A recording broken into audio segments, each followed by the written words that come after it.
Cristiano Ronaldo raih 100 penampilan di Al Nassr. Bayern Munchen comeback, unggul 11 poin di puncak. Loris Karius alami kebangkitan bersama Schalke. Victor Roque resmi bergabung dengan Palmeiras.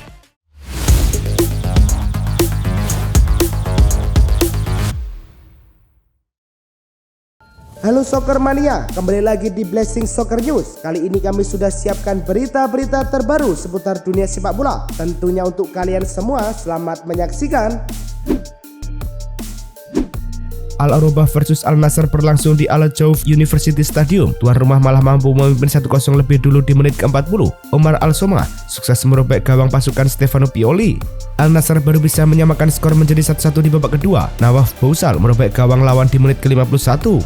Johan Berg Gudmundsson membawa Al Arobah memimpin 2-1 di menit ke-65. Ia merobek gawang Al Nassr lewat tembakan keras dari luar kotak penalti.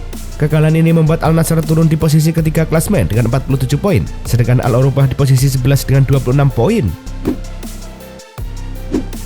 Al Ahly versus Al Hilal dalam lanjutan Liga Arab Saudi berlangsung di Kingdom Arena. Ivan Toney membuka skor menit ke-55 dengan tendangan keras dari luar kotak penalti yang tidak dapat dijangkau oleh kiper Al Hilal. Ivan Toney mencetak gol keduanya pada menit ke-68 setelah memanfaatkan umpan silang dari sayap kanan menyundul bola ke gawang. Hat-trick Ivan Toney tercipta pada menit ke-75 setelah ia menyelesaikan serangan balik cepat dengan tendangan kaki kiri yang akurat. Salem Al-Dawsari mencetak gol dengan tendangan bebas yang melengkung pada menit ke-80 memperkecil ketertinggalan menjadi 3-1. Marcos Leonardo mencetak gol keduanya untuk Al Hilal dengan tendangan dari dalam kotak penalti setelah menerima umpan dari rekan setimnya. Kekalahan ini membuat Al Hilal tetap di posisi kedua klasmen dengan 51 poin, sedangkan Al Ahly di posisi keempat dengan 47 poin. Spieltag ke-24 Liga Jerman dibuka dengan duel Stuttgart versus Bayern Munchen. Pertandingan digelar di MHP Arena. Stuttgart unggul lebih dulu di menit ke-34. Angelo Stiller melepaskan bola tembakan dari luar kotak penalti. Tim tamu menyamakan kedudukan sebelum turun minum. Michael Olise yang sukses membobol gawang Stuttgart. Babak pertama berakhir dengan skor 1-1. Bayern Munchen membalikkan keadaan di babak kedua, tepatnya menit ke-64. Leon Goretzka yang mencatatkan namanya di papan skor. Bayern menambah gol pada menit ke-90 melalui sepakan jarak jauh Kingsley Coman setelah melewati adangan Nubel yang keluar dari kotak penalti. Kemenangan ini membawa Bayern kukuh di puncak klasemen Bundesliga dengan 61 poin. VfB Stuttgart tertahan di urutan ke-7 dengan 36 poin.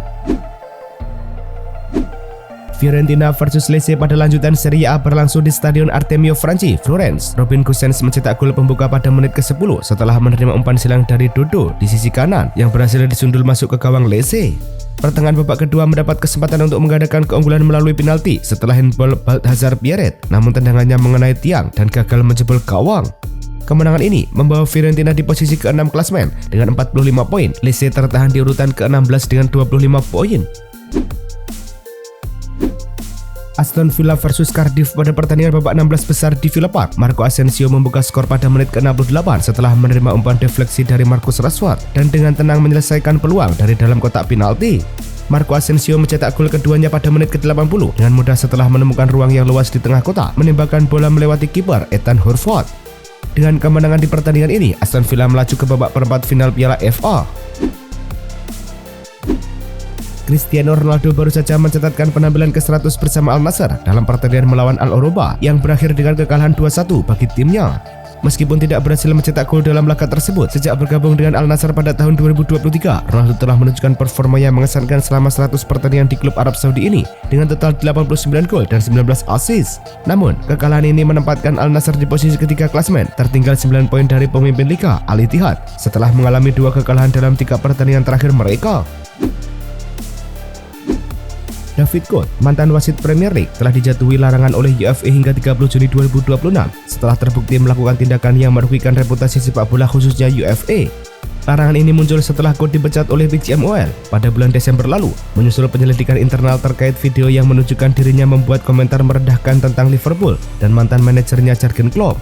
Selain itu, UEFA juga meluncurkan penyelidikan etika setelah munculnya video kedua yang diduga menunjukkan Code menggunakan zat terlarang saat bertugas sebagai asisten VAR di Euro 2024.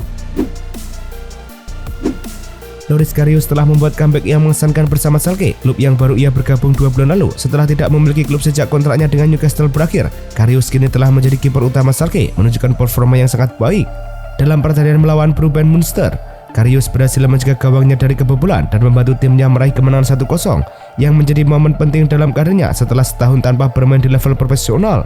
Penampilan gemilang ini menunjukkan bahwa Karius masih memiliki kemampuan untuk bersaing di liga yang kompetitif. Bayern Munchen tengah menghadapi masa transisi yang signifikan setelah kabar mengenai kemungkinan kepergian Joshua Kimmich. Menurut laporan dari Kickers, keputusan Kimmich untuk tidak memperpanjang kontrak dapat memicu perombakan besar dalam skuad yang berpotensi mengakibatkan keluarnya beberapa bintang lain seperti Leroy Sané, Serge Gnabry, dan Kingsley Coman. Sané yang kontraknya akan berakhir pada musim panas 2025 menjadi kandidat utama untuk dijual, sementara Bayern berencana menggunakan dana dari penjualan ini untuk mendatangkan pemain tengah baru dan Florian Wirtz sebagai target utama mereka. Joao Felix kini berada dalam posisi yang tidak menentukan di AC Milan. Meskipun awalnya diharapkan dapat memberikan dampak positif, performa Felix di lapangan tidak memenuhi ekspektasi yang membuat klub mempertimbangkan untuk tidak memperpanjang masa peminjaman. Menurut laporan dari Tutto.1, Milan menghadapi kendala finansial yang signifikan, di mana biaya transfer permanen dan gaji Felix dianggap terlalu tinggi untuk dibebankan pada anggaran klub saat ini. Pinjaman Felix yang berlangsung hingga Juni 2025 tampaknya tidak akan berlanjut, dan ia diperkirakan akan kembali ke Chelsea setelah masa peminjamannya berakhir. Juventus tengah bersiap menghadapi pertandingan penting melawan Verona pada hari Senin mendatang setelah mengalami minggu yang sulit pasca tersingkir dari Coppa Italia. Kabar baik datang dari tim di mana Pierre Kalulu, bek yang sebelumnya mengalami cedera, dilaporkan hampir pulih sepenuhnya dan bisa kembali bermain. Kehadiran Kalulu di lini belakang diharapkan dapat memberikan stabilitas dan kekuatan tambahan bagi Juventus yang saat ini berjuang untuk meraih posisi di 4 besar. Pelatih Thiago Motta sangat mengandalkan Kalulu untuk membantu timnya dalam menghadapi tekanan di akhir musim ini. Alexis Saelemaekers, winger asal Belgia yang saat ini dipinjamkan oleh AS Roma dari AC Milan, menunjukkan performa yang mengesankan dengan mencetak 5 gol di Serie A, sebuah pencapaian yang belum pernah diraihnya sebelumnya. Penampilannya yang menonjol dalam pertandingan melawan Monza semakin memperkuat keinginannya untuk menjadikan masa peminjaman di Roma menjadi permanen.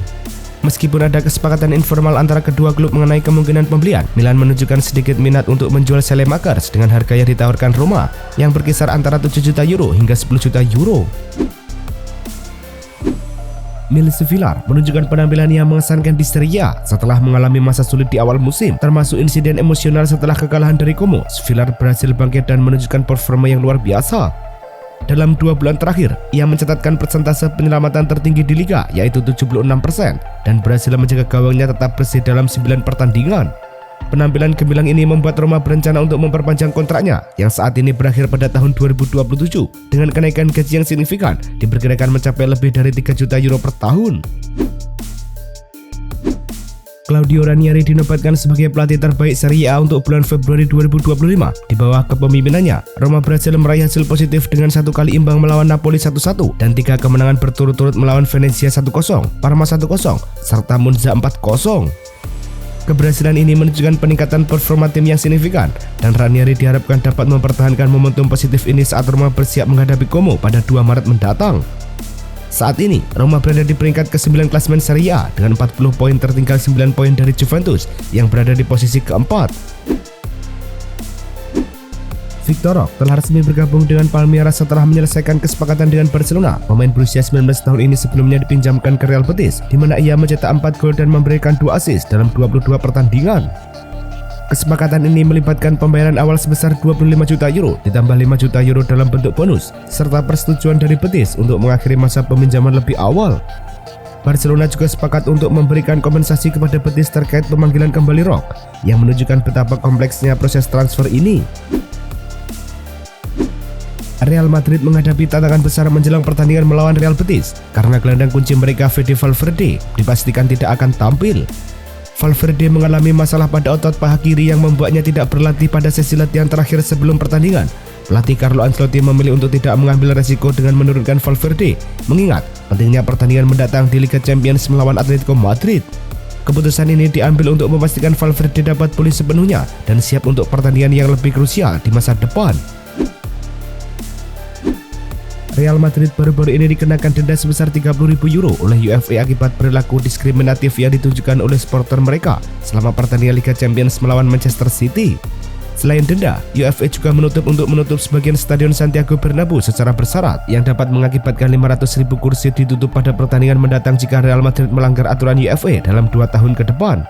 Meskipun Real Madrid berhasil memenangkan pertandingan tersebut dengan skor 3-1, UEFA tidak memberikan rincian lebih lanjut mengenai jenis perilaku diskriminatif yang dimaksudkan. Pelatih tim nasional Belanda Ronald Koeman telah mengumumkan bahwa dua pemain kunci Joshua Zirkzee dan Matthijs de Ligt tidak akan masuk dalam skuad untuk perempat final UEFA National League mendatang. Zirkzee baru saja debut di Euro 2024, namun performanya di Manchester United tidak cukup memuaskan untuk mendapatkan tempat di skuad. Sementara itu, de Ligt yang merupakan salah satu bek terkuat di Eropa juga tidak terpilih meskipun telah menjadi andalan tim sejak 2017. Belanda dijadwalkan akan menghadapi Spanyol pada 20 Maret dan melanjutkan ke leg kedua di Valencia 3 hari kemudian.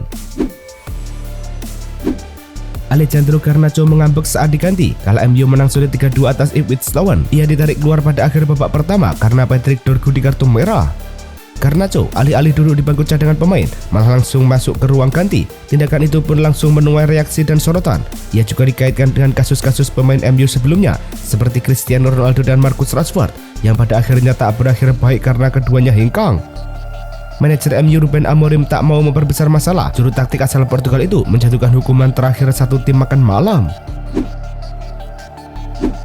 Chelsea telah menyelesaikan kesepakatan untuk merekrut bek kiri muda asal Brazil, Denner Evangelista, dari klub Corinthians yang nilai transfer mencapai 14 juta euro. Kesepakatan ini terdiri dari 10 juta euro ditambah 4 juta euro dalam bentuk bonus.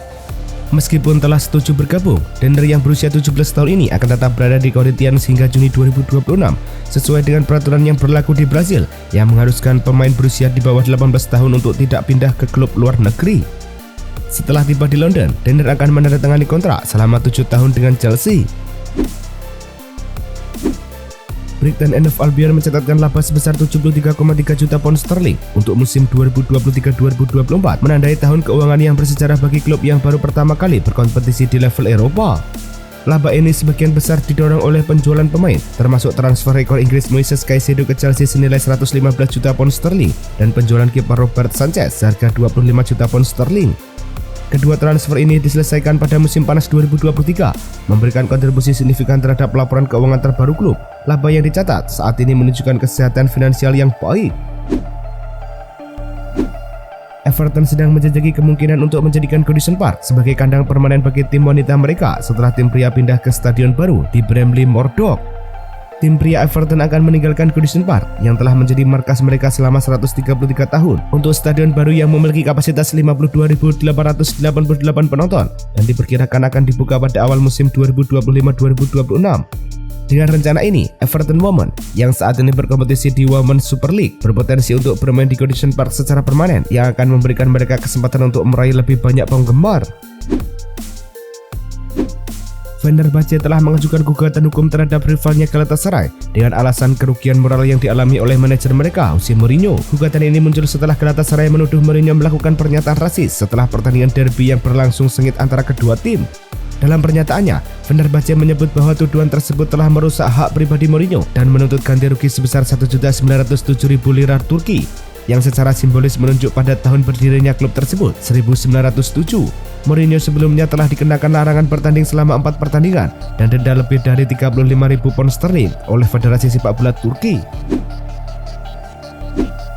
Klub asal Spanyol Valencia dikabarkan tertarik merekrut bek timnas Indonesia Messi Hilgers di bursa transfer musim panas 2025. Valencia ingin mengangkut Hilgers dari FC20 lantaran klub berjuluk Los C itu kemungkinan besar akan kehilangan Christian Mosquera karena tengah dilirik Juventus. Kabar ketertarikan Valencia ini menambah panjang rumor yang mengaitkan Messi Hilgers dengan pintu keluar dari FC20. FC20 pun bahkan sudah bersiap melepas jebolan akademinya itu, mengingat kontraknya hanya tersisa 1 tahun saja. Bahkan dalam laporan terakhir disebutkan, jika FC20 sudah mematok harga sekitar 11 juta euro untuk Messi Hilgers.